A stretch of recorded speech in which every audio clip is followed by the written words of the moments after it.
जरा एक पल के लिए सोचिए। आज पूरी दुनिया में आग लगी हुई है। रूस यूक्रेन, इजराइल गाजा, अफगानिस्तान से लेकर पाकिस्तान तक कम से कम 6-8 देश सीधे तौर पर युद्ध के मैदान में हैं। दुनिया भर में आर्थिक भूचाल मचा हुआ है। देशों के नेताओं को निशाना बनाया जा रहा है और 23-23 घंटे की उड़ान भरकर न्यूक्लियर ठिकानों को तबाह किया जा रहा है। लेकिन आप अपने गांव की चौपाल पर, खेत में या शहर की भागदौड़ में पूरी तरह से सुरक्षित हैं। इतने बड़े वैश्विक संकट और अस्थिरता के बीच हमारा भारत इतना शांत और स्थिर कैसे है? मेरे देशवासियों, ये कोई साधारण बात नहीं है। ये नतीजा है हमारी नई और दमदार विदेश नीति का, जिसने दुनिया की खोखली बातों और इमोशनल ब्लैकमेलिंग के आगे घुटने टेकना बंद कर दिया है।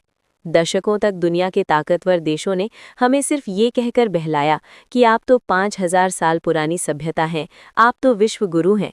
लेकिन याद कीजिए, जब भारत पर असली संकट आया, चाहे वो 1965 की लड़ाई हो, 1971 का युद्ध हो या फिर कारगिल, क्या कोई बाहरी देश हमारी मदद के लिए आगे आया? बिल्कुल नहीं। अंतर्राष्ट्रीय कूटनीति में शांति का ढोंग करने वालों की असलियत बहुत खौफनाक होती है। मध्य पूर्व का ही उदाहरण ले लीजिए। 1979 में ईरान ने 68 अमेरिकी नागरिकों का अपहरण कर लिया था और दुनिया के सबसे ताकतवर देश की नाक रगड़वा दी थी। और आज वही लोग शांति की दुहाई देते हैं। इसीलिए भारत ने अब दुनिया को साफ शब्दों में कह दिया है कि बहुत हो गया ड्रामा, हमें ब्लैकमेल मत करिए।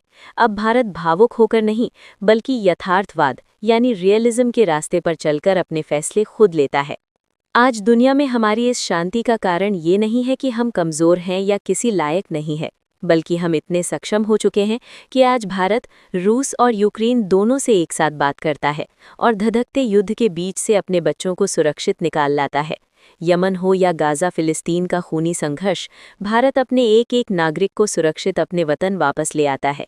इसके साथ ही देश के भीतर भी नक्सलियों की फंडिंग जैसी जड़ों को काटकर भारत को अंदर से भी अभेद्य बनाया गया है।